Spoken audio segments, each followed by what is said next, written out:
they know that this is false. And any political actors also knows the methodology used by ODIHR in its reports. ODIHR is totally independent, and we respect their independence, and that's why we always support their recommendations. That's why, we're working closely with them, and we are looking forward to their final report. As I said before, these elections are very important because it's the first elections that happened since we opened the negotiations with Albania, and we opened the fundamentals, which is also about democratic institutions and democratic processes. So I came here to see Mr. Celibashi because I wanted to have an update, also to see how we can continue to support the Commission. And we have full trust in the Commission, and after the elections we will continue to support it also financially to improve constantly your way of working. I think you've done really a fantastic job so far. Thank you.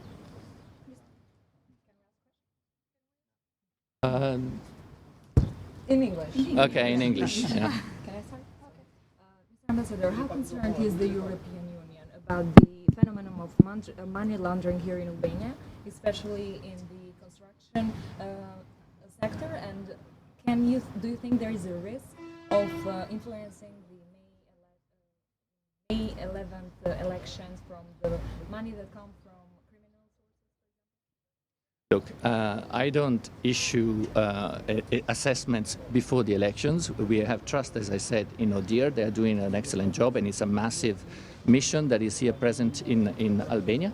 As you know, the fight against organized crime and corruption is at the very heart of the negotiations. We also have full trust in the work done by SPAC, so definitely we'll keep an eye on this as well. Mr. Ambassador, also, how do you see the process of diaspora voting, which is being implemented? Yes. I think the Commission has done a fantastic job. There are, of course, challenges, and Mr. Celibashi is more, suited to address them and speak about them.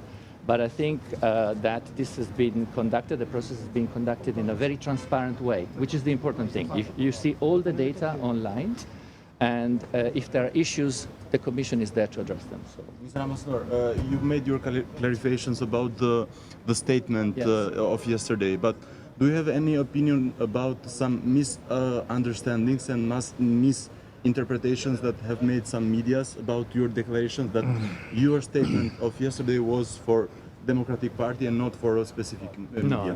It's for nobody. It's just a statement, It's a general statement that emphasizes the fact that the European Union is here to support Albania, to accompany Albania. We are not here to interfere with processes.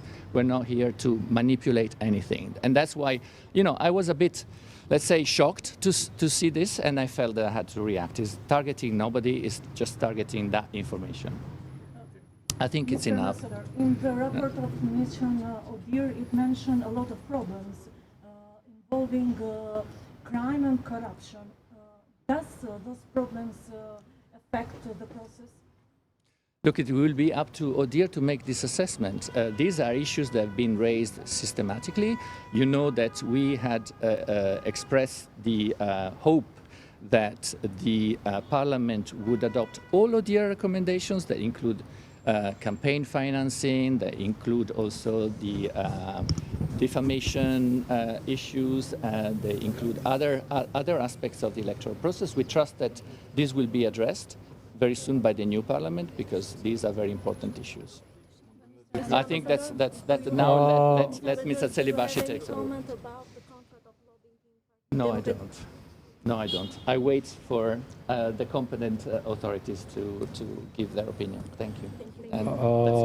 Sikur se ambasadori tha, ishte një takim për të dhënë informacion mbi përgatitjen e zgjedhjeve deri tani. Shkëmbyer mendime në lidhje me momentin e këtyre përgatitjeve. Ashtu sikur se edhe ambasadori tha, jemi në një proces të vazhdueshëm bashkëpunimi dhe mbështetje nga delegacioni i Bashkimit Evropian dhe nga Bashkimi Evropian për procesin zgjedhor në tërësi në Shqipëri dhe në mënyrë të veçantë për Komisionin Qendror të Zgjedhjeve, që me siguri do të vazhdojë edhe pas këtyre zgjedhjeve. Ndam së bashku të njëjtën pikpamje mbi rëndësinë e këtyre zgjedhjeve.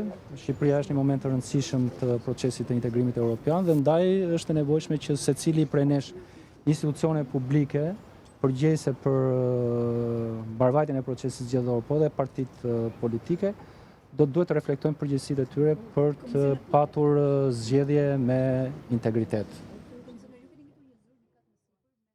Pak dhe prokurorisë përgjithshme. Ka patur një rezultat konkret kjo zyrë? Po, në javën që po mbyllet, ne kemi patur në thuajse në mënyrë periodike gjatë ditëve të kësaj jave, komunikime konkrete me SPAK për problematikat të ndryshme të procesit zgjedhor, për denoncime të bëra në këtë strukturë, po dhe për informacione të cilat kanë ardhur në Komisionin Qendror të Zgjedhjeve.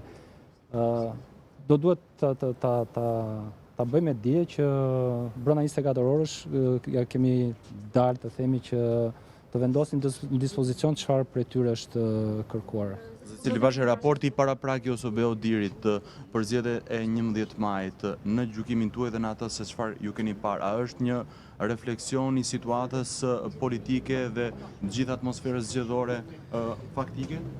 Që prej 2001-shit kur në një mënyrë ose në tjetër jam i angazhuar me zgjedhjet, kam vlerësuar që reputacionin dhe integritetin e Odirit dhe faktin që është arbitër i pranuar nga të gjitha palët për gjykimin e zgjedhjeve në Shqipëri. Çdo gjë që ata thonë për mua qëndron.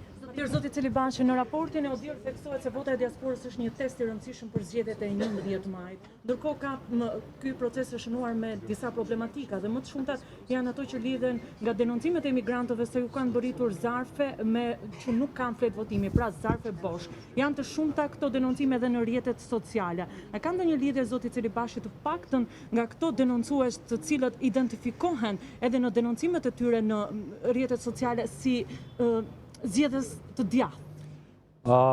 Nuk e di se si janë të djathta të majta të qendrës së zgjedhësit që ankohen për jo vetëm për procesin e votimit nga jashtë, por në përgjithësi për procesin zgjedhor.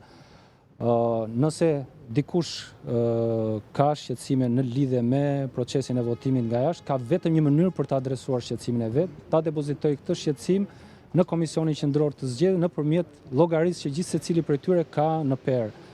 Unë nuk jam në gjendje të them se sa në rrjetet sociale janë ankuar, por në Komisionin Qendror të Zgjedhjeve deri tani janë vetëm 7 votues të cilët kanë deklaruar që nuk e kanë marrë fletën e votimit dhe në total numri problematikave të raportuara në Komisionin Qendror të Zgjedhjeve në lidhje me votimin nga jashtë është 156. Zarfet e të e votimit përpara se të kthehen në Shqipëri. Faleminderit për pyetjen, sepse gjej rastin që të rikonfirmoj edhe një herë publikisht që DHL ka detyrimin që të mbajë në zyrat e saj zarfe të cilat nuk kanë mundur t'ja u dorëzoj votuese apo dhe votuese nuk kanë mundur ta tërheqin deri në datën 8 maj. 8 maj, deri në datën 8 maj. Shumë faleminderit, ditë mbar.